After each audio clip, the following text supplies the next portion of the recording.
I see them across the colleges, they have been recruited through the mass media and through pop culture for this. And of course, Howard Stern, do you know him? Right? Adolescent boy trapped in a man's body, every woman's nightmare. Now let's talk about there is a multi-billion-dollar industry that has subgenre after subgenre. The pornography I'm going to talk about is the mainstream pornography. It is the pornography that makes money for the industry. It is, according to the porn industry, the pornography of choice for men alone. It is called Gonzo, and I'm going to take you through it. And of course, whenever I go anywhere, everyone wants to talk about woman-friendly pornography. God knows what that is, because I haven't seen it, okay? And also, even if it exists, even I'll give you that, if it exists, so what? That's not what the guys are jerking off to. That's not what's shaping masculinity. There might be 5 women somewhere enjoying it, right? Even 500 or 5,000, that may be. But that's not, as a sociologist, what interests me, because I study industries, and I study how industries shape the culture. And so I'm going to talk about the porn that men are using. And I have data right here from Adult Video News to show you that the vast majority of the top 50 visited websites and also rented movies are basically Gonzo. So when I'm up against people on the radio saying that it's not true, I don't know what to say. I've got the industry data. Where else can you go? I mean, if people are just going to basically lie to your face, there's nowhere to go with that. And I have shown this to people who've been arguing. I just took this from the industry last week. What more data do you need?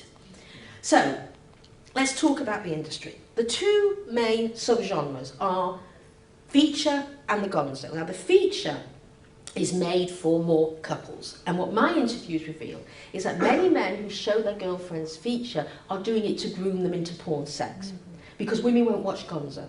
And this is some attempt at a storyline. The porn is not quite as in your face and as violent, but it's body punishing. But as I say, the actual money maker is Gonzo. Now the father of Gonzo is a man called Max Hardcore, who, when I first started doing this 20 years ago, no one in the porn industry would go near him. He was so violent. When I was in Las Vegas in 2008, he had the biggest booth in the whole of the show. So the fact he has moved from the margins to the centre is very good evidence of where the industry is. On his website, he writes, "I force girls to drink my piss, fist fuck them, ream their asses and drill their throats until they puke." And puke they do. He invented vomit pornography. So let's talk about what women look like in pornography. They are never human beings. They're either sluts, cunts, cum dumpsters, whores, you name it. Very, very important to do this, because I'll tell you why. Most men who use pornography are not sexual sadists. They're decent men. And you have to tell them that that woman that you are masturbating to, that woman who is in pain and is grimacing and is crying, she's not like your mother, your girlfriend, your sister. She's different. She's a whore. She's a slut. She's a cum dumpster. Because somehow, in the minds of patriarchy, there is a generation of women every year, every generation, who are born, who are different from the rest of us. We wouldn't do that, but that whore, bitch, cum dumpster over there, she's different. Don't feel any empathy for her. And that's how, because you know what? If men using pornography, if they were jerking off and they looked in the eye of that woman and they saw her as a human being, that would kill the erection stone dead. And you know what? That's the good news, because it means they're not psychopaths. The bad news is the ones that I often interview in prison who are thrilled that she doesn't like it and tell me that they have to look for that. If she looks like she's liking it, it kills their erection stone dead. So the good news is most men aren't like that at this moment. Now, what's going on? The #1 sex act in Gonzo porn is gagging. That is when the penis is so far down the throat, it actually activates the gag reflex. Now, when this is happening, it means when she starts to gag and you hear her choke, you literally hear her choke, and she starts to pull away as she would, he grabs her head and pulls her towards the penis even more, at which point she is then, the tears are streaming down her face, and they put a lot of mascara on, so you get to see the visual evidence of the tears streaming down her face as she is gagging. And that is in virtually all Gonzo now. That is the hallmark of Gonzo. The other hallmark of Gonzo is very, very rough anal sex. Now, in Gonzo, the goal of anal sex is to make it hurt. For example, this is a promotional copy from Anally Ripped Whores, the movie. We at Pure Filth know exactly what you want, and we're giving it to you. Chicks being ass-fucked till their sphincters are pink, puffy, and totally blown out. Adult diapers just might be in store for these whores when their work is done. This is the promotional copy. Right? This is the promotional copy. This is the world of pornography. So when you hear people saying it's about women, you know, having sex and enjoying it, let me tell you, this is the reality. Now, what you will hear, which is true, is they'll say, well, you know, women aren't raped in pornography. Actually, in terms of representation, that's true, because women never say no. Whatever you do to her, however much you hurt her, however much you debase her, she loves it and wants more. And this is the message over and over again. You can't hurt these whores. You can't debase them enough because they love it. And this is a crucial message which is reshaping male sexuality. Because remember, pornography is the most powerful form of sex ed today in the world. There is no other discourse or place that delivers education about sex so cleanly, so clearly, and so crisply as pornography. This is why it has to be front and centre of a discussion of our society today. And let me tell you, never before have we brought up a generation of boys with hardcore pornography accessible 24/7. This is a social experiment of which we have no clue what's going to end up. I don't know, and I have studied this for 20-odd years, and I can tell you I don't know where this is going to end. Now, when we interviewed Robert Jensen, my colleague, when he interviewed a porn producer in Las Vegas and asked him, why this anal sex? Why has it replaced vaginal sex? This is what he says. Essentially, it comes from every man who's unhappily married and he looks at his wife who's just nagged at him and he says, I'd like to fuck you in the ass. Nobody wants to watch a girl enjoying anal. This is direct from the porn industry producers. You can go on porn websites and you read what the aficionados of porn talk about. For example, I went on one and there was a thread of hundreds and hundreds of postings of painful anal, it was called. And what they were doing were posting their best scenes of where the woman was crying because it was so painful. And they would say, go to this movie and at 3 minutes, 20 seconds, watch carefully, she starts to cry. And these are threads, pages and pages long. Now, what else is going on in pornography? DP, double penetration, triple penetration. The standard porn movie today is 1 woman, 3 men, all anal, vaginal at the same time. As they are spitting in her face, as they are calling her a whore and a slut and a cum dumpster, as they are slapping her. This is the standard porn movie today. Also, now, 2 penises in the anus at one time, 2 penises in the vagina at one time, 2 in the mouth, so her mouth is so distended she can't move. Other things that they've imported in America from Japan, bukkake, where anything from 5 to 10 to 15 men in a circle will either ejaculate on her face or into a cup and she drinks it. This is the kind of imagery now that exists in mainstream pornography. Now, the latest thing, ATM, let me talk about this. This is ass to mouth, where the penis goes into the anus and then straight into the mouth without washing.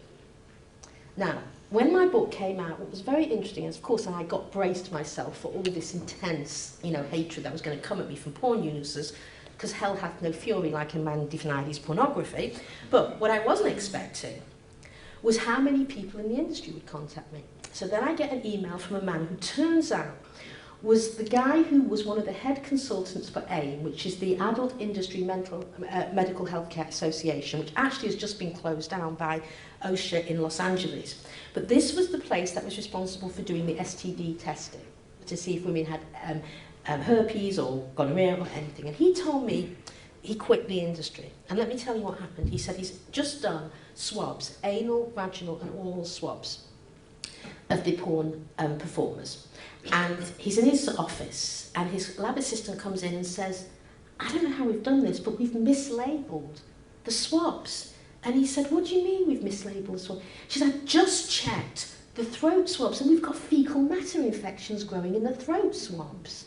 Turns out they hadn't mislabeled. From ass to mouth, women are now getting fecal throat infections in the mouth because that's where it's going. He also said, have you ever seen gonorrhea of the eye? He said, and what that looks like. So these are the things, and I got this straight from the industry. And this, even the AIM, even the Adult Industry Medical Healthcare Association, even they listed the kinds of things. Again, this is from the industry. You know what was really interesting? We found this. Stop Porn Culture has got a slideshow on our website which you can go and watch and download free of charge. And in it we talk about this. And as soon as they found out that we had this, it came off their website instantly. But we managed to capture it first, so we have it. So they can't make it disappear. Now, let's talk about where this is going. In an interview Jules Jordan, who is a very, very hardcore gonzo porn director, he said one of the things about today's porn and the extreme market, the gonzo market, so many of the fans want to see so much more extreme stuff that I'm always trying to figure out ways to do something different. So now we have a problem. The pornography industry has a growing consumer base of desensitized men. Because we know from 30 years of experimental studies that the more porn men watch, the more desensitized they become. The average age of first viewing pornography today is around 11 or 12. So think about this. You start your relationship with porn around 12 or 13. What are you going to want when you're 20? What are you going to want when you're 30, 40, 50, 60? I mean, the things that aroused you at 15 and 16 isn't going to keep you going 20 and 25. So basically, the porn industry themselves say now they're running out of ideas because basically they have done everything they can to a woman's body short of killing her on screen. So, what's next? Well, one route is this. In 1997, in America, there was a law passed, the Child Pornography Prevention Act, which said that you can't use women under 18 in porn or who look under 18. In 2002, the Free Speech Coalition, which is run by the porn industry, lobbied the Ashcroft Supreme Court to change the law. And they said it limited the free speech of the pornographers to not allow women who looked under 18 into pornography. And the Ashcroft Court agreed. And they overturned the 1997 law. So now this is mainstream all over the internet websites.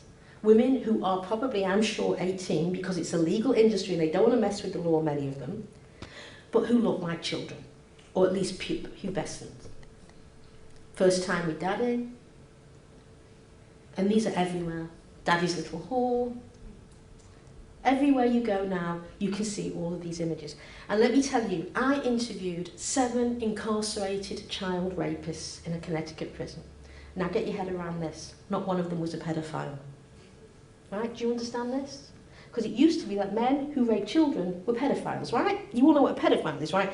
Prefers sex with children over adults. Not one of these guys did. In fact, they were insulted when I said, are you a pedophile? They said, no, of course we prefer sex with adult women. So I said, well, why did you rape a child? And you know why? You know what they said? They got bored. They'd used so much pornography, they got bored. And they thought, why not try something different? Let me tell you what many of them said to me. They said, that when they first looked at child porn, and many of them got it accidentally because they get into these file sharing groups, so they get thousands and thousands of images, and they'd open them, and some of them would see the child porn, and they'd say, I didn't want to look at that, that's not me. And then, guess what? It starts percolating in their head, they go back, they start looking at it. The average length of time for the men I interviewed between looking at child porn and aggressing against a child sexually was 6 months. Right? And there's now empirical studies to show this, that for the first time we have non-pedophile men raping children. Do you understand what this is? This is open season now on children. Women, especially feminists, work very hard to define children as off limits to male sexuality. This didn't just happen, you know. This was the product of organising, especially in the Victorian era. And now we are again undoing all of that because children are one more example. And that the pageants coming here is a perfect example of the sexualisation of children.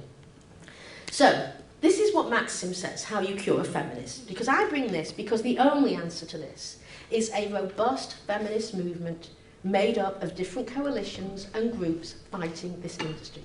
You cannot do this on an individual level. You do not fight multi-billion predatory capitalists on an individual level. You fight them through a movement. And what we have to do, if we are going to take back this culture, if we are seriously going to take back this culture, we're going to have to fight these people tooth and nail, because let me tell you, this genie is not going back in the bottle all by itself. Yeah. This is a real struggle we have on. Now, what can you do? You can buy my book. I get 70 cents for every book you buy. And then go on my website, also stoppornculture.com. And also we're having an anti-porn training in Boston. If anyone is interested in coming, we have radical feminists from all over the world coming to Boston. And they are coming from Sweden, they're coming from Norway, they're coming from England, Australia, everywhere. And we're getting together to think, how are we going to start an international movement against the sex industry? Now let me end by saying I was on a Canadian radio station. And the guy said to me, Gail Dines, are you pushing a boulder up a hill? And I said, yeah. That's exactly what I do. And you know what? That's what you do to make the world livable. You push boulders up hills. That's what the feminist movement did so that women could have a life. That's what the civil rights movement did so that people of colour could have a life. That's what the gay and lesbian movement did so that gay and lesbian people could have a life. You push boulders